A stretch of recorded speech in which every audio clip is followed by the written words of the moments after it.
ज्ञानी गुणी माँ मान द्वारा आलोचना पर्यालोचना समीक्षा पुणी शेष में प्रश्नोत्तर कार्यक्रम माध्यम प्रतिमा माँ एवं नमिता माँ सुंदर भाव समस्त जो प्रश्नर समाधान दिखती आई क्रम आज माने आलोच्य बाणीटी हूँ 163 नंबर बाणी। यही 163 नंबर बाणी रे श्री श्री ठाकुर कहते जे रोग विषपूर्ण सन्तसंतिया अधिक आलोकमय आ शीतल वायुपूर्ण सूतिकागार शिशु प्रसूतिर एपरी विकृति घटाई पारे जहा हुए तो जीवन में मध्य संशोधन हवा दुष्कर। पुणी कहे सूतिका गृह को तार विशेषत्व वंचित कर नाही। ए बाणीटी उपर आज आलोचना करने को हब। तो ये जो नारी जीवनर कथा नारी जीवनर सार्थकता होची तार मातृत्व रे। ए मातृत्व लाभ करवा होची नारीर अष्ट वैशिष्ट्यर गोटे अष्टम वैशिष्ट्य होची सुप्रजनन जो निष्ठा धर्म शुश्रूषा सेवा साहाय्य संरक्षण प्रेरणा और प्रजनन। ए प्रजननटा को ठाकुर कहते सुप्रजननर गोटे होची अंश। ए मातृत्व लाभ करवा होची गोटे सुप्रजननर गोटे अंश सुप्रजनन। ताले प्रजनन कौन ना प्रकृष्ट भाव में जनन करने को प्रजनन कहते। जनन करने पूर्व झील मान प्रजनन विज्ञान संबंधी समस्त शिक्षा देवा दरकार। नारीटे जितेबले संतानटे जन्म दिए जितेबले तार सेतेबले तार जननीत्वटा सार्थक हुए तार नारी जीवन धन्य हुए। ठाकुर गोटे बाणी दी कहते जन्म देले हुए ना माता माँ हवा कि सहज कथा। जितेबले नारी गर्भधारण करे से गर्भारंभ ठारू तार परिचर्या आरंभ हुए। ए गर्भचर्या हुए तार मानसिक स्तर रे और शारीरिक स्तर रे मन को सत्रे प्रफुल्ल रखी निर्भीक भाव रे आउ शरीर को जिते परिष्कार परिच्छन्नता सुस्थ परिवेश रे सदा कर्म तत्पर रहिले गर्भस्थ संतानटा ताही उपभोग करिवो। तो मार मन रे तार मन मार शरीर को नहीं तार मध्य शरीर प्रभाव पड़े। सेतेबेले कहती मार चिंता चेतना तार भाव तार खाद्य तार पोशाक तार चाली चरण आचरण सबु किछि गर्भस्थ संतान उपर पड़े। एहीपरि भाव जितेबले से संतान को प्रसव करे एबे तो सब हॉस्पिटल मानकरे माने संतान जन्म होची सरकार एथिपई केते जत्नशील केते कौन योजना से करचंती। ए जो ममता योजना माध्यम रे सब माने आउ डेलीवरी जितेबले हुए माने कहती जे मातृगर्भरे संतानटी जितेबले प्रसव हुए से जो प्रसव वेदना सेटा होची भगवानंकर प्रदत्त जोड़ा को कहती लेबर पेन बेले लेबर रूम को निया जाए। एबे सरकार जननी एक्सप्रेस माध्यम रे एम्बुलेंस जोगे दउचंती जे मातृगर्भरे भ्रूण संचार ठारू सेमानंकु सरकार एते माने योजना रही से अंडा छतुआ बादाम गुड़ बुट भजा कौन कौन सब दि जाउची। पुणी जन्म परे जन्म ठारू 19 वर्ष पर्यंत जदि झील पिलाटे जन्म हुए किशोरी योजना रे से अंतर्भुक्त होची। किशोरी योजना रे मध्य ताकू सब पुष्टिकर खाद्य दे गोटे माने किशोरी अवस्थारू गोटे माने झीर जो ऐश्वर अवस्था किशोर अवस्थार ताकू केमिति गोटे सुस्थ सबल करी रखा जीवो कहीं सुस्थ माटे सुस्थ शिशु को जन्म दिए। तेणु नारी मान सुस्थ करने कि सरकार हाथ बढ़ाऊँच। ये जो गला नरेंद्र मोदी प्रधानमंत्री नरेंद्र मोदी जन्मदिन उपलक्षे जो नारी पोषण शक्ति सबू माने झील मानकर समस्त माँ मानकर सबू हिमोग्लोबिन टेस्ट है जे से रक्त कणिकार स्तर ठीक अच्छी कि ना से माने शारीरिक भाव में सुस्थ अच्छा कि ना कहीं सुस्थ माटी गोटे सुस्थ शिशु को जन्म दिए आउ सुस्थ शिशु जन्म हेले से हूँ देशर भविष्य देशर नागरिक। तेणु केते कौन सरकार योजना तेणु प्रसव पर माँ जिते बड़े हुए कौन ना प्रसूति प्रसूति आउ से जो नवजातक को जो घरे रखा जाए प्रसव पर ताकू सूतिका घर कह जाए सूतिका घर कह जाए। यार पूर्ववाणी रे से जो सूतिका गृहर वैशिष्ट्य जहाँ सब कहुई जो 162 नंबर बाणी रे सुंदर भाव आर थर माँ आलोचना करुले मुझे शुणी पूरा भी शुणा समय पाई ना जे से गृहटी केमती होइथिबो ना रोगविहीन परिशुद्ध वायुपूर्ण वायु चलाचल उपयुक्त ताप संयुक्त बेसी गरम कि बेसी ठंडा परिवेश होइनथिबो परिष्कार परिच्छन्न सुखिला होइथिबा आवश्यक। जदि एहीपरि न होइथिबो तार विपरीत परिवेश युक्त गृह होइथिबो तार विपरीत माने ताहले ता कोन हो सेटा होछि दुष्ट सूतिका गृह तार विपरीत। एई बाणी रे से तार ठीक विपरीत कथाटा ही कहउचंती से विपरीत କଥାଟା ହିଁ ହେଉଛି ଗୋଟେ ଦୁଷ୍ଟ ସୂତିକା ଗୃହ। ତାର ବିପରୀତ ପରିବେଶ ଯୁକ୍ତ ହୋଇଥିବ, ତାହେଲେ ତାହା ହେବ ମାନେ ସେ ବିପଦଟା କ'ଣ? ସେ ବିପଦଟା କ'ଣ? ସେ ବିପଦଟାକୁ ଏଇ ବାଣୀରେ କହୁଛନ୍ତି ଯେ ସନ୍ତାନ ପ୍ରସବ କରିବା ତ ନାରୀ ଜୀବନର ଏକ ଅଭୁଲା ସ୍ମୃତି। ସେ ସ୍ମୃତି ତାର ଯେଉଁ ଅନୁଭୂତି ସେଟା ଯେତେ କଠିନ ହେଲେ ବି ମାଆଟିଏ ଯେତେବେଳେ ସନ୍ତାନର କୁଆଁ କୁଆଁର ଆବାଜ ଶୁଣିଦିଏ ନା, ସବୁ କଷ୍ଟ ତାର ପାଣି ଫୁଟକା ପରି ମିଳେଇଯାଏ। ସେଥିପାଇଁ ଶାସ୍ତ୍ରରେ ଅଛି କ୍ଲେଶ ଫଳେନ ହିଁ ପୁନର୍ନବତାଂ ବିଧତ୍ତେ। କଷ୍ଟଟା ଫଳପ୍ରାପ୍ତି ପରେ ନୂତନ ରୂପ ଧାରଣ କରେ। ଯେତେବେଳେ ମଣିଷ ଫଳପ୍ରାପ୍ତି ହେଇଯାଏ, ଯେକୌଣସି ଗୋଟେ କାର୍ଯ୍ୟ ସାଧନ କରିବା ପାଇଁ ସେ ଯେତେ କଷ୍ଟ ସହିଥାଉ ନା କାହିଁକି, ସେତେବେଳେ ତାର ସବୁ କଷ୍ଟଟା ଗୋଟେ ନୂତନ ରୂପ ଧାରଣ করে, ସେଟା ଆନନ୍ଦ ହେଇଯାଏ। ଯେ ସେଇ ଯେଉଁ ସନ୍ତାନ ରୂପକ ଅମୃତ ଫଳ ପ୍ରାପ୍ତି ପରେ ମାଆର ଯେଉଁ ଆନନ୍ଦ କହିଲେ ନ ସରେ, ସେ ସନ୍ତାନଟିକୁ ଜନ୍ମ ଦେଲେ କ'ଣ ମାଆର ଦାୟିତ୍ୱ କଷ୍ଟ ସରିଯାଏ? ନା, କେବଳ ଜନ୍ମ ଦେଲେ ସେ ମା ହେଇଯାଏ ନାହିଁ, ତାର ଦାୟିତ୍ୱ ଆହୁରି ବରଂ ବଢ଼ିଯାଏ। ଜନ୍ମ ଦେଲା ପରେ ତାର ଦାୟିତ୍ୱ ବଢ଼ିଯାଏ। ଠାକୁର ଗୋଟେ ଜାଗାରେ ବାଣୀ ଦେଇ କହୁଛନ୍ତି ଯେ ପ୍ରସବ କରିବା କଠିନ ଯଦିଓ ସନ୍ତାନ ପାଳନ ସହଜ ନୁହେଁ। ସନ୍ଧିତ୍ସା ସହ ବୁଦ୍ଧିମତୀ ଦକ୍ଷା ନିପୁଣା ହେବାକୁ ହୁଏ। ଅଭ୍ୟାସ ବ୍ୟବହାର ସୁପଟୁତା ସେବା ନିୟନ୍ତ୍ରଣ ଦାୟିତ୍ୱ ବୁଦ୍ଧି ଏହା ନ ରହିଲେ ସବୁ ନାରୀଙ୍କର ସନ୍ତାନ ପ୍ରସବେ ନାହିଁଟ ଶୁଦ୍ଧି। ତାହେଲେ ଯେ ପ୍ରସବ କରିବା ଯଦି ବା କଠିନ, ସନ୍ତାନ ପାଳନ ବି ସହଜ ନୁହେଁ। ଖାଲି ପ୍ରସବ କରିଦେଲେ ହୁଏ ନା ମା। ତେଣୁ ସନ୍ଧିତ୍ସା ସହ ବୁଦ୍ଧିମତୀ ଦକ୍ଷା, ତାକୁ ଦକ୍ଷ ହେବାକୁ ହୁଏ, ତାକୁ ନିପୁଣ ହେବାକୁ ହୁଏ। ଅଭ୍ୟାସ ବ୍ୟବହାର ସୁପଟୁତା ସେବା ନିୟନ୍ତ୍ରଣ ଦାୟିତ୍ୱ ବୁଦ୍ଧି, ତାର ସେଇଭଳି ଅଭ୍ୟାସ ବ୍ୟବହାର ସବୁଥିରେ ସେ ପଟୁତା, ତାର ସେବା ମନୋବୃତ୍ତି ରହିବ। ଆଉ ସେବା ମାଆର ଯଦି ସେବା ମନୋବୃତ୍ତି ନ ରହିବ, ସେ ଶିଶୁଟାକୁ କେମିତି ସେବା ଦେବ, ତାକୁ କେମିତି ସେ ତାକୁ ଯତ୍ନ କରିବ? ତେଣୁ ତାର ଯେଉଁ ଦାୟିତ୍ୱ ବୁଦ୍ଧି ଏହା ନ ରହିଲେ ସବୁ ନାରୀଙ୍କର ସନ୍ତାନ ପ୍ରସବେ ନାହିଁଟି ଶୁଦ୍ଧି। ତାହେଲେ ଏଇଟା ଯଦି ନଥିବ, ସବୁ ନାରୀମାନଙ୍କର ସନ୍ତାନ ପ୍ରସବ କରିବାରେ କିଛି ବି ବୁଦ୍ଧି ନାହିଁ। ତେଣୁ କରି କୁହେ ଝିଅ ମୋର ମାଆର ଆସନ ନେବାର ଆଗେ, ଉମା ପରି ତୁହି ଉଠୁତୁ ଜାଗି ଦୁନିଆକୁ ଜାଗା ସେପରି ରାଗେ। ତେଣୁ ଠାକୁର ଏଇ ମାନେ ଗୋଟିଏ ମାଆକୁ ତାର ଝିଅ ଅବସ୍ଥାରୁ କହୁଛନ୍ତି ଯେ ଝିଅ ମୋର, ତୁ ମାଆର ଆସନ ନେବା ଆଗରୁ ତୁ ଉମା ପରି ଜାଗି ଉଠ, ତୁ ଜାଗ୍ରତ ହ, ତୁ ସବୁ କ୍ଷେତ୍ରରେ ଜାଗ୍ରତ ହ, ସଚେତନ ହୁଅ। ନ ଜାଗିଲେ ତୁମେ ଭାରତ ଲଳ ନା, ଏ ଭାରତ ଆଉ ଜାଗେ ନା। ତେଣୁ ଜାଗ୍ରତ ହେବା ପାଇଁ ପଡ଼ିବ। ସନ୍ତାନଟିଏ ଏ ଜଗତକୁ ଉପଢୌକ ନ ଦେବ। ସିଏ କେବଳ ସିଏ ଯେ ଜନ୍ମ କଲା ବୋଲି ମା, ସିଏ କେବଳ ତାର ସନ୍ତାନ ନୁହେଁ। ଠାକୁର ସେଥିପାଇଁ ମାତୃଜାତି ଉପରେ ତାଙ୍କର ଅନେକ ଭରସା, ଅନେକ ଆଶା। ମାତୃଜାତିକୁ ସେ ନିଜର ଭିକ୍ଷା ଥାଳ ଧରି ମାଗୁଛନ୍ତି, ହେ ମାତୃଜାତି, ତୁମର କ୍ଷମତା ଅଛି, ତୁମର ଦକ୍ଷତା ଅଛି, ମୋର ଭିକ୍ଷା ଝୁଲାରେ ଗୋଟେ ଦେବୋପମ ସନ୍ତାନ ଦିଅ। ତେଣୁ ଏଇ ଦେବୋପମ ସନ୍ତାନଟାକୁ ତ ଖାଲି ଜନ୍ମ ଦେଲେ ହୁଏ ନାହିଁ, ତା ପୂର୍ବରୁ ତ ବହୁତ କଥା ରହିଛି ଯେ ଦେବ ସନ୍ତାନଟିଏ ଜନ୍ମ ଦେବା ପାଇଁ ମାଆକୁ କିଭଳି ସାଧନା କରିବାକୁ ହୁଏ, କିଭଳି ତାକୁ ତପସ୍ୟାର ଜୀବନଯାପନ କରିବାକୁ ହୁଏ। ତେଣୁ ଦେବ ସନ୍ତାନଟାକୁ ଜନ୍ମ ଦେଲା ପରେ କେବଳ ଜନ୍ମ ଦେଇଦେଲେ ହୁଏ ନା, ଜନ୍ମ ଦେଲା ପରେ ତାର ଯେଉଁ ପାଳନ, ତାର ଯେଉଁ ସନ୍ତାନ ଚର୍ଯ୍ୟା, ସେଇଟା ହିଁ ଆରମ୍ଭ ହୁଏ ତାର। ସେଇ ଆରମ୍ଭ ବେଳର କଥା ଠାକୁର କହୁଛନ୍ତି ଯେ ରାଷ୍ଟ୍ର ପୂଜାର ଅର୍ଘ୍ୟ ଜାନି ସୁଜନନୀ ସୁସନ୍ତାନ, ସେ ସମ୍ପଦେ ଦେଶବାସୀ ସବୁ ଆପଦ ହତେ ପାଏ ତ୍ରାଣ। ତେଣୁ ଦେଶବାସୀଙ୍କୁ ଆପଦରୁ ବିପଦରୁ ରକ୍ଷା କରିବା ପାଇଁ ଗୋଟିଏ ସୁଜନନୀର ସୁସନ୍ତାନ ହେଉଛି ରାଷ୍ଟ୍ରକୁ ପ୍ରକୃତ ଅର୍ଘ୍ୟ। ତେଣୁ ସେଇ ଠାକୁର ଏଇ ବାଣୀରେ କହୁଛନ୍ତି ସେଇ ସୁସନ୍ତାନଟାକୁ ଜନ୍ମ ଦେଲା ପରେ ମାଆର ଦାୟିତ୍ୱ ଏଇ ସୂତିକା ଗୃହ ମଧ୍ୟରୁ ଆରମ୍ଭ ହୁଏ। ପ୍ରଥମେ ସେଇ ଗୃହଟି ହୁଏ କ'ଣ ନା, ଯଦି ଦୁଷ୍ଟ ସୂତିକା ଗୃହ ହୋଇଥିବ ସେଇଟା ଠାକୁର କହୁଛନ୍ତି, ତାହେଲେ ପ୍ରସୂତି ସେ ନବଜାତକ ପ୍ରତି ବିପଦ। ତେଣୁ ସୂତିକା ଗୃହଟି କିଭଳି ହେବ? ମାଆଟିଏ ଯେତେବେଳେ ସନ୍ତାନ ଜନ୍ମ ଦେଇଦିଏ, ସେ ହେଇଯାଏ ପ୍ରସୂତି। ଏବଂ ଗୋଟେ ଯେତେବେଳେ ନବଜାତକ ଗୋଟିଏ ଆସେ, ଏ ଧରାପୃଷ୍ଠକୁ ଆସେ, ସେ ନବଜାତକକୁ ମାନେ ସେଇ ଜାଗାଟାକୁ କହନ୍ତି କ'ଣ ନା, ସେଇଟା ହେଉଛି ଗୋଟେ ଏନ୍ତୁଡ଼ିଶାଳ। ଆଗରୁ କୁହାହେଉଥିଲା ତାକୁ ଏନ୍ତୁଡ଼ିଶାଳ। ସେ ଏନ୍ତୁଡ଼ିଶାଳରେ ଯେତେବେଳେ ଜନ୍ମ ହୁଏ ପିଲାଟି, କିନ୍ତୁ ଏବେ ତ ସବୁ ବିଜ୍ଞାନ ଆଗେଇଲାଣି, ଆଉ ଘରେ କେହି ପ୍ରସବ କରୁନାହାନ୍ତି, ସମସ୍ତେ ହସ୍ପିଟାଲ ଯାଉଛନ୍ତି। ବିଭିନ୍ନ ପ୍ରକାରର ପ୍ରତିଷେଧକ ଔଷଧ ଆଣ୍ଟିବାୟୋଟିକ୍ ଦେଇ ପୁରାପୁରି ସୁରକ୍ଷିତ ଭାବରେ ସନ୍ତାନ ଜନ୍ମ ହେଉଛି। କିନ୍ତୁ ତାପରେ ତ ଘରକୁ ଆସୁଛନ୍ତି ସେମାନେ, ଯଦି ସିଜରିଂ କେସ୍ ହେଉଛି 4-5 ଦିନ ପରେ ଆସୁଛନ୍ତି, ଆଉ ସାଙ୍ଗେ ସାଙ୍ଗେ ଯଦି ନର୍ମାଲ ଡେଲିଭରି ହେଉଛି ପୁଣି ଘରକୁ ଆସୁଛନ୍ତି। ଘରକୁ ଆସି ଯେଉଁଠି ସେମାନଙ୍କୁ ରଖାଯାଏ, से प्रसूति को आ नवजातक को।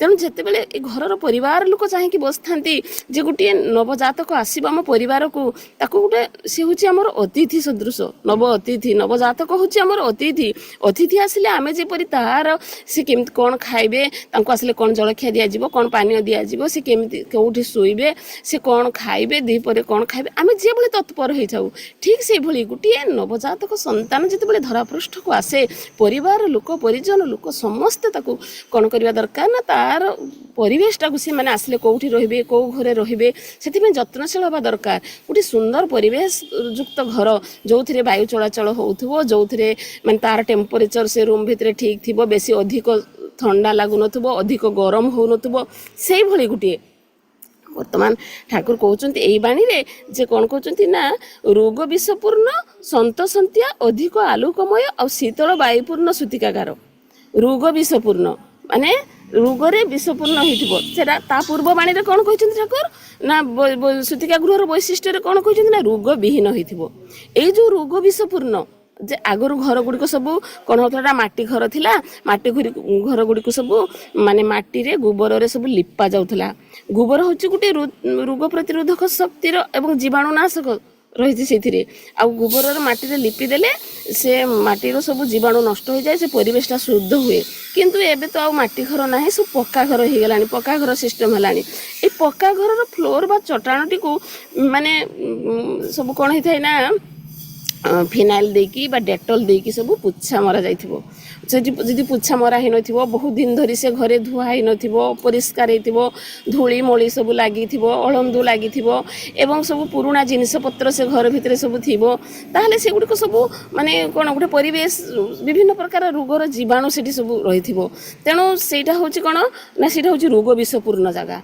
तेणु ठाकुर कहते जदि रोग विषपूर्ण आ सन्तसंतिया हेतिबो पुणी सदस्य कौन ना जी पारे सी से घर को पशि आसुबो जूता माड़ी पशि आसुबो अपरिष्कार कपड़ा पिंधि हाथ गोड़ धोई नूतिका गृह को बहुत लोग जब ये प्रवेश करेंगे क्या ठंडा हो क्या ज्वर हो काश क्या सर्दी हो से गृह को जाकि पुणी पिला पाखे बसवे ता देहरे हाथ मारे गेल करुवे ये जो छोट पिलाटी जिते ताकू पूरापूरी माने सुरक्षा रखा दरकार ताकू पूरा प्रतिरोधक व्यवस्था रखा दरकार तेणु सेटा हूँ कौन ना रोग विषपूर्ण जगह तार से भली जगह आउ कहते सन्तसंतिया सन्तसंतिया कौन ना सन्तसंतिया हूँ जे आगर देखा जाए माटी घर गुड़ा सब तले उदालिया होता है शीघ्र सुखे ना आउ प्रसूति को तले शुवा दे दियंती जे सी बर्तमान अछुआ ताकू किए छुईब ये कर सब जिते गोटे तले शुईदेवे गोटे पुराणा मसेणा दे दी छेड़ा मसेणा दे दी पुराणा बेडसीट सब दे दी जे गुड़ाक सब किंतु ना से गुड़िक परिवार लोक आगरू जे गोटे नवजातक आम घर को आसो आम घर गोटे प्रसूति आसो प्रसव दब तेणु तापाई सब कपड़ा सफा सुतरा कर घर को परिष्कार परिच्छन्न करके रखा दरकार नहले कौन हुए ये बिछना पत्र जब उदालिया होटी जदि तले जदि माटी घर हो सन्तसंतिया हो पक्का घर मानक भी सब पानी सक करे जहाँ एबे भी जो पक्का घर अच्छी गोटे गोटे घर अच्छी पानी सब सक करे से कौन हुए ना से घरे रहिले जदि प्रसूति आ नवजातक ताले माँ छुआ को थंडा धरे गोड़ हाथ फुले पिला को थंडा काश सब लगी रहे आ पक्का घर चटाण भी बेले बेले पानी सक करे टाइल्स मार्बल रे बहुत ठंडा लगे तेणु से गृह रे तले न शुआई पिला प्रसूति को नवजातक को खट पलंक रे शुवा दरकार से पक्का चलिए माँ को ठंडा धरिबो पिला को भी ठंडा धरिबो ये कथा ठाकुर कहते पुणी कौन कहते ना अधिक आलोकमय आउ जदि घरटी आलोकमय हो बहुत लाइट पड़ुव सूर्य किरण पड़ुव खरा पड़ुव से कौन हम ना पिलार आखि उपर प्रभाव पड़ो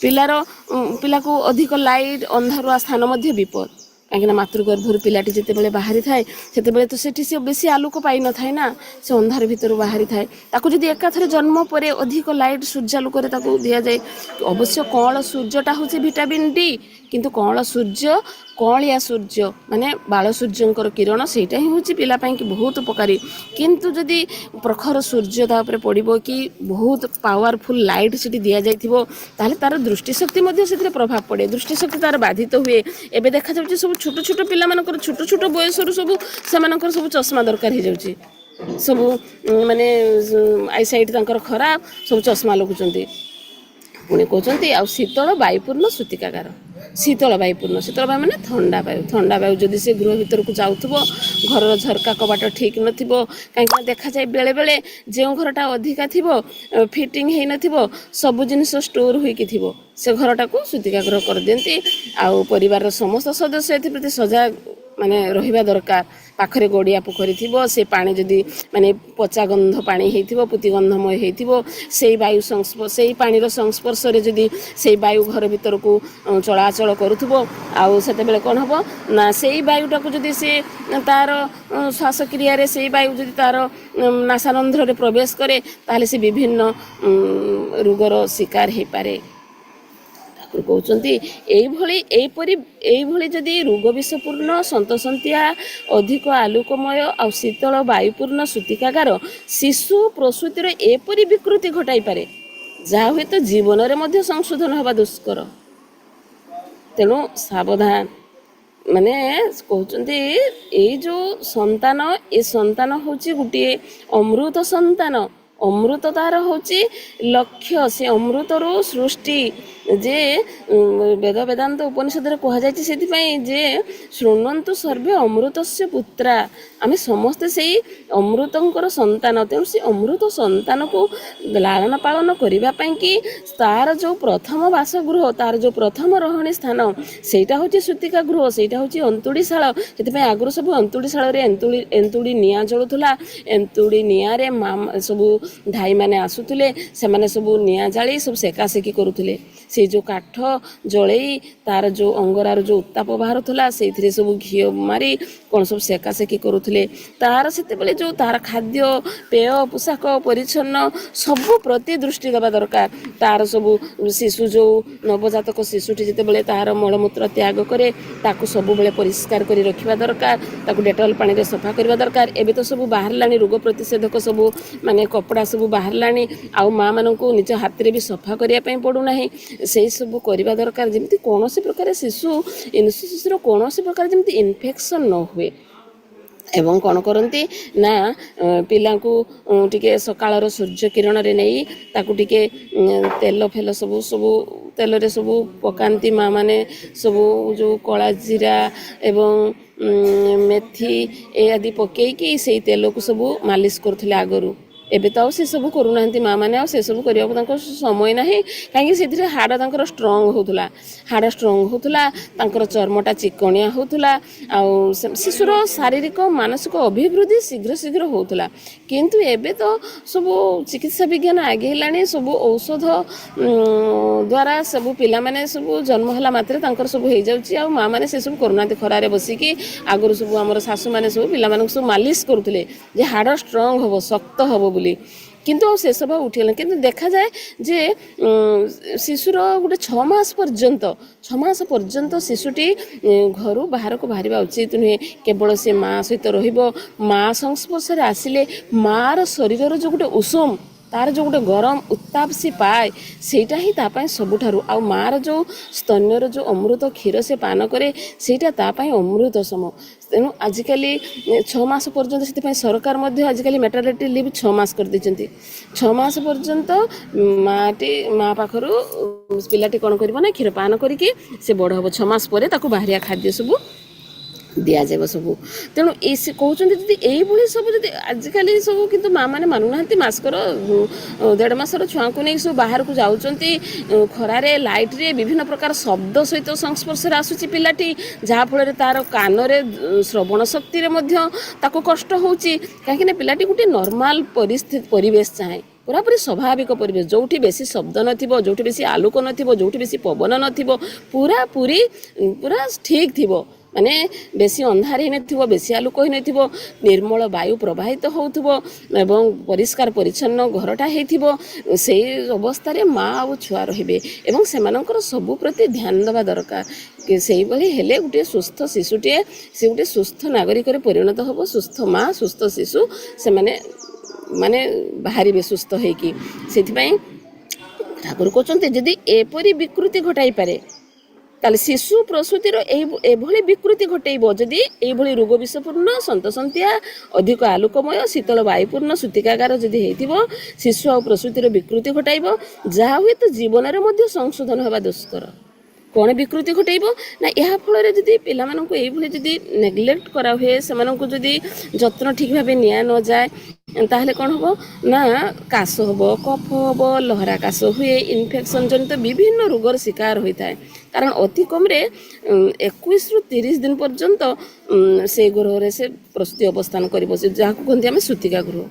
ସେଠାରେ ମା ଖାଇବ, ତାର ଖାଦ୍ୟରୁ ଯେଉଁ ପ୍ରସ୍ତୁତ ହେବ ଅମୃତ ସଦୃଶ କ୍ଷୀର, ସେ ତାର ଶିଶୁକୁ ଖୁଆଇବ। ଆଉ ପରମ୍ପରା ଶ୍ରୀ ଶ୍ରୀ ଠାକୁରଙ୍କୁ ଜୀବନରେ ଇଷ୍ଟଗୁରୁ ଆରାଧ୍ୟ ରୂପେ ଧରିଲା ପରେ ମାଟି ତ ନିଶ୍ଚିତ ଭାବେ ଯେତେବେଳେ ସନ୍ତାନକୁ କ୍ଷୀରପାନ କରାଇବ, ସେତେବେଳେ ସେ ନାମ ହୋଇ ରହିବ, ନାମ କରିବ ଏବଂ ସେ ନାମ କରି କରି ସେ ତାକୁ କ୍ଷୀରପାନ କରାଇବ। ତେଣୁ ଏଇ ଯେଉଁ ନାମ, ଏଇ ନାମ ରୂପକ ଅମୃତ ଆଉ କ୍ଷୀର ରୂପକ ଅମୃତ ଯେତେବେଳେ ଶିଶୁଟି ପାନ କରିବ, ସେ କ୍ଷୀର ରୂପକ ଅମୃତକୁ ନାମ ସହିତ ଯେତେବେଳେ ମିଶିଯିବ, ପାନ କରିବ, ସେତେବେଳେ ତାର ଶରୀରରେ ଥିବା ସମଗ୍ର ଯାହା ସମସ୍ତ ବିଷ ସବୁ ଦୂର ହେଇଯିବ, ସମସ୍ତ ବିଷ କଳୁଷ କାଳିମା ସବୁ ଦୂର ହେଇଯିବ।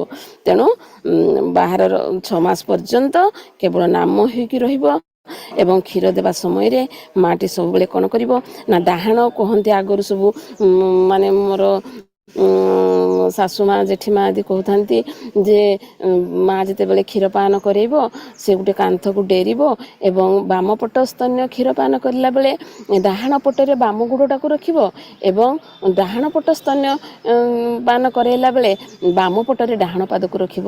ତାହେଲେ ସେ କ୍ଷୀରର ପ୍ରବାହମାନଟା ଠିକ୍ ହୁଏ ଏବଂ ଶିଶୁ ଆରାମରେ କ୍ଷୀର ପିଏ। ଏବଂ କ୍ଷୀର ପିଇ କ'ଣ ହୁଏ, ମା ଯଦି ଅନ୍ୟମନସ୍କ ହେବ, ମା ଯଦି ମୋବାଇଲ ଦେଖୁଥିବ, ମା ଯଦି କିଛି ଅଲଗା କଥା ଚିନ୍ତା କରୁଥିବ, ତାହେଲେ ସେଇ ଚିନ୍ତା ଚେତନାଟା ସେଇ ତାର ଯେଉଁ ଅମୃତ ସମ କ୍ଷୀରରେ ମିଶିବ, ସେଇଟା ପିଲା ଖାଇବ ଏବଂ ପିଲା ଅଧିକ ରାଗିବ, ଚିଡ଼ଚିଡ଼ା ହେବ ଏବଂ ମାର ଖାଦ୍ୟ, ମା ସେତେବେଳେ କହନ୍ତି ମା ଯାହା ଖାଇବ ପିଲା ଉପରେ ସେଇଟା ହିଁ ପ୍ରଭାବ ପଡ଼ିବ। ମା ଯଦି ଖଟା ଖାଇବ, ବାସି ଖାଇବ, ପଖାଳ ଖାଇବ, ତାହେଲେ ସେଗୁଡ଼ିକ ସବୁ ପିଲାକୁ ଏସିଡ଼୍ ହୁଏ। ତେଣୁ ସେତେବେଳେ ପୁରାପୁରି ସୁପାକ୍ୟ ସୁଷ୍ଠୁ ଭୋଜନ କରିବା ଦରକାର। ପରିବା ସିଝା ଏବଂ କ୍ଷୀର, ସାବୁ ଫୁଟେଇ ଏଇସବୁ ଖାଇଲେ ସେଇଥିରୁ ଯେଉଁ କ୍ଷୀରଟା ସୃଷ୍ଟି ହେବ ସେଇଟା ପିଲାକୁ ସୁସ୍ଥ ସବଳ ରଖିବ ଏବଂ ତାର ସ୍ୱାସ୍ଥ୍ୟଟା ସେ ନିର୍ଭର କରେ ତାର ସେ ସୂତିକା ଗୃହରୁ ତାର ଆରମ୍ଭ ହୁଏ। ଯେ କ୍ଷୀର ମାନେ ଗୃହରୁ, ସେଇ ସୂତିକା ଗୃହରୁ ଶିଶୁର ଶାରୀରିକ ବିକାଶ ବୃଦ୍ଧି ଆରମ୍ଭ ହୁଏ, ତାର ସ୍ୱାସ୍ଥ୍ୟ ସୁସ୍ୱାସ୍ଥ୍ୟ ନିର୍ଭର କରେ ସେଇ ସୂତିକା ଗୃହରୁ। ସେଥିପାଇଁ କୁହାଯାଏ ଯେ ଶିଶୁ ହସିଲେ ଦୁନିଆ ହସେ। ତାହେଲେ ଆମର ଏଇ ଯେଉଁ ମାତୃ ସମ୍ମିଳନୀ ଉପବନରେ ଆଜି ମାନେ ପ୍ରସ୍ଫୁଟିତ ଯେଉଁ ମା ମାନେ ଆମେ ସମସ୍ତେ ତ ପ୍ରସ୍ଫୁଟିତ ହୋଇସାରିଲେଣି। ତେଣୁ ଆମର ଯେଉଁ ପରବର୍ତ୍ତୀ ପିଢ଼ି ଅଛନ୍ତି, ଯେଉଁମାନେ ନବବିବାହିତା, ନବଦମ୍ପତି, ଯେଉଁମାନେ ଗର୍ଭବତୀ, ଯେଉଁମାନେ ମାନେ ଆସନ୍ନ ପ୍ରସବ ଅଛନ୍ତି, ଆଉ ସେଇମାନଙ୍କ ପାଇଁ ନିଶ୍ଚିତ ଭାବେ ବାଣୀଟି ବହୁତ ମୂଲ୍ୟବାନ ଏବଂ ବହୁତ ଶିକ୍ଷଣୀୟ ରହିଛି। ତେଣୁ ଯେ ବଡ଼ ହେବ ଯଦି ପୂର୍ଣ୍ଣଚନ୍ଦ୍ର ପରି, ଆଉ କି ପାରିବ ବଢ଼ି, ଫୁଟିଲା ଫୁଲ କି ଆଉ ଥରେ ଫୁଟେ ସିନା ଫୁଲ କଢ଼ି। ତେଣୁ ଯେ ଫୁଟିବା ଫୁଲ ସବୁ ଫୁଟି ସାରିଲେଣି ମା ମାନେ, ଆଉ ସେ ଫୁଲ ପାଖରେ ଯେଉଁ ଲାଗିକି ଥାଏ ଫୁଲ କଢ଼ିଟା, କଳିକାଟା, ସେ କଳିକାଟା ପ୍ରସ୍ଫୁଟିତ ହେବାକୁ ଯାଉଛି। ସେଇ ଆମର ଯେଉଁ ପରବର୍ତ୍ତୀ ପିଢ଼ି, ସେ ପରବର୍ତ୍ତୀ ପିଢ଼ିଙ୍କୁ ଆମେ ସେ ଏଇଭଳି ଶିକ୍ଷା ଦେଇ, ଏଇଭଳି ଯତ୍ନବାନ ହୋଇ ସେମାନଙ୍କୁ ସେଇଭଳି ଶିକ୍ଷା ଦେବା ଯେଭଳି ଧରାପୃଷ୍ଠକୁ ଠାକୁର ଚାହିଁଛନ୍ତି ଆମେ ଯାଇ ଶୁଦ୍ଧ ଆତ୍ମା, ସେ ଶୁଦ୍ଧ ଆତ୍ମାକୁ ଜନ୍ମ ଦେଇ ଶୁଦ୍ଧ ପରିବେଶରେ ଶୁଦ୍ଧ ମନ ନେଇ, ଶୁଦ୍ଧ ପ୍ରାଣ ନେଇ ସେ ପିଲାକୁ ଶୁଦ୍ଧ ଭାବରେ, ଶୁଦ୍ଧପୂତ ଭାବରେ ଗଢ଼ି ଉଠିଲେ ଠାକୁରଙ୍କର ମନର ମଣିଷ ହୋଇ ଉଠିବେ। ସେଇମାନେ ହିଁ ଠାକୁରଙ୍କର ମନ ଲାଖି ମା ହୋଇ ଉଠିବେ ଏବଂ ସେଇମାନେ ହିଁ ଦିନେ ଦେବ ସନ୍ତାନକୁ ପୁଣି ଜନ୍ମ ଦେବେ। ତେଣୁ ଯେଉଁ ସୂତିକା ଗୃହ, ଏଇସବୁ ନ୍ୟାୟରେ ଶିଶୁର ପ୍ରଥମ ନିବାସ ସ୍ଥଳୀ ଯେଉଁ ସୂତିକା ଗୃହ, ତାକୁ ତାହାର ବିଶେଷତ୍ୱରୁ ବଞ୍ଚିତ କରିବା ନାହିଁ। ପରିବେଶ ଶୁଦ୍ଧପୂତ ସଦାଚାର ସମ୍ପନ୍ନ ହୋଇ ଯଦି ପ୍ରସୂତି ମାଟି ସର୍ବଦା ନାମମୟ ହୋଇ ନାମ ରୂପକ ଅମୃତକୁ ମନନ କରି କ୍ଷୀର ରୂପକ ଅମୃତ ପାନ କରାଏ, ତାହେଲେ ସବୁ ବିଷ ରୂପକ ବିକୃତ ତାର ଦୂର ହୋଇଯାଏ। ତେଣୁ ଠାକୁର ପୁଣି କହୁଛନ୍ତି, ପୁଣି କହେ ସୂତିକା ଗୃହକୁ ତାହାର ବିଶେଷତ୍ୱରୁ ବଞ୍ଚିତ କର ନାହିଁ। ତେଣୁ ସୂତିକା ଗୃହର ଯେଉଁ ବିଶେଷତ୍ୱ ରହିଛି, ତାର ଯେଉଁ ବୈଶିଷ୍ଟ୍ୟ ରହିଛି, ତାର ବୈଶିଷ୍ଟ୍ୟରୁ ତାକୁ ବଞ୍ଚିତ କରିବା ନାହିଁ। ताहले नारी जदि तार वैशिष्ट्य वर्धनशील होइथिबो एवं से वैशिष्ट्य माफी जदि प्रजनन विज्ञान को भल भाव में बुझी गोटे सुसंतान जन्म देइथिबो ताहले से सुसंतानर पर्यालोचना तार संतान चर्याटा आरंभ हुए सूतिका गृह तेणु ए सूतिका गृह को ठाकुर जो नियम देइचंती जे भली हवा दरकार अर्थात यार विपरीत बाणीटा 162 नंबर बाणी सूतिका गृहर वैशिष्ट्य से ही अनुसार सूतिका गृहे प्रसूति को नवजातक को आमर नव आगत अतिथि को ताकू से भली स्वागत करी सेठी आमे ताकू सुस्थ सुंदर भाव में रखिपारे कहीं ठाकुर सदा स्वास्थ्य सदाचार कहते स्वास्थ्य मोर व्यस्त है सुस्थ हाँपाई सब बेले आमे व्यस्त हवा किमती सुस्थ रहिबा तेणु सुस्थ मन सुस्थ परिवेश सुस्थ सबकिछि सुस्थ हवा दरकार ताले सुस्थ शिशुटी आमे पाइपर सुस्थ संतान आमे दे पारिबा समाज को जो समाज रे मंगल हब राष्ट्र मंगल हब एवं ठाकुरंकर इच्छा पूरण हब आ कौन कहबी मोर क्लास टाइम हो गलानी जदि किसी बाकी रही जाइथिबो अछंती हमर सम्माननीय प्रतिमा माँ नमिता माँ आ ज्ञानीगुणी माँ माने अछंती आ से माने सब बाकी पूरण कर देबे आ माँ समय हो गलानी कि ना समय अछि जानि करू माँ समय अच्छी आपण कहि परिबे माँ हो ठीक अच्छे हो ताले आ टिके कहूँ ताले आ 5 मिनट कहबी माँ टाइम हो गलानी जे माने गोटे माँटे केमिति हवा दरकार माँर जो माने गर्भचर्या समय रे संतानटी रहिबा समय रे से कौन करिवो ना तार सबुबेले सी नाम होइकी रहिबो एवं भाबिबो जे मो गर्भ भितरे मु जाहाकू धारण करिछि आ ताकू मु गोटे सुसंतान रे ताकू मूर्त करिवि तार परिचर्या करने को केबे हेले भूलिबी नहीं से परिचर्याटा कौन हम ना तार मानसिक स्तर रे हम आ शारीरिक स्तर रे हम से मन को निर्भीक रखिबो आदौ भय पाइब माने भय तुरा हम नहीं आउ सब बेले निर्भीक रहिबो आउ किछि खराब दृश्य देखिबो नहीं सब बेले भल चिंता ही करिवो सब बेले भल दृश्य देखिबो जे मो गुटे देव संतान को गर्भ रे धारण करछि से देवता भली हबो एवं जे ठाकुर जो कहले जे उमा परी तू हबो उमा माने उमा होचंती कि ना पार्वती पार्वती जते बेले शिव को पाइबा पई सी केते कष्ट करथिले केते साधना करथिले जाई कि माने ग्रीष्म रे पंचाग्नि साधना करथिले माने वर्षा रे खाली चटाण ऊपर रही साधना करथिले शीत ऋतु रे पानी भीतर रही साधना करथिले साधना करी से शिव को भली स्वामी को पाइले आउ देवकुल को रक्षा करिया पई गणेश कार्तिकेय को भली संतान को जन्म देथिले तेणु आमे सेई भली हबा सेई भली चिंता करिबा जो कार्तिकेय की माने तारकासुर को वध करी देवकुल को शांति देथिले देवता मान को माने सांत्वना देथिले तारकासुर को वध करथिले एवं देवता मान पक्षर सेनापति होई लढ़ी थिले तो सेई भली आमे गुटे गुटे माने युद्धा गोटे गोटे युद्धा असत को निरोध ए समाज रे ए संसार रे परिवेश रे घटुथबा सब असत जिनिस को असत को परिहार करी केवल सत रे निजको निविष्ट करी रखिबा एवं से असत को निरोध करिवार क्षमता गोटे माँ निकट रे आसीबो सेते बेले जेते बेले माटी सर्वदा माने सत रे थिबो सब बेले तेणु ए सतनाम आउ सत्संग आउ सद्गुरु ए सतनाम सत्संग सद्गुरु ए जो तीनटा सत को जदि से जीवन रे ग्रहण करिथिबो से भली गोटे सत्ता प्रेमी संतान को सी जन्म दे पारिबो जो सत्ता प्रेमी संतानटी ए समाजर परिवार समस्त कलुष कालिमा को दूर करि पारिबो ताले से भली संतानटी जन्म देले प्रकृति रे नारी जीवन सार्थक हुए नले शास्त्र रे अछि जे बरमे को गुणीपुत्र नचमूर्ख सतानपि एकश्चंद्र स्तमहंती नचतारे गणोपिच जे बरम गुटे मात्र गुणीपुत्र जन्म देवा दरकार सही मूर्ख पुत्र जन्म देले किछि भी हुए नै आकाश रे शह शह तारा थांती माने अंधार टिके भी दूर करि पारंती नै किंतु एकमात्र चंद्रमा जगतर समस्त अंधार दूर करि आलोक दियंती तेणु सेई भली गोटे गुणवान पुत्र को जन्म देवा पई हेले आमको सेई भली सुगुणर अधिकारी हबा आ तेणु सेई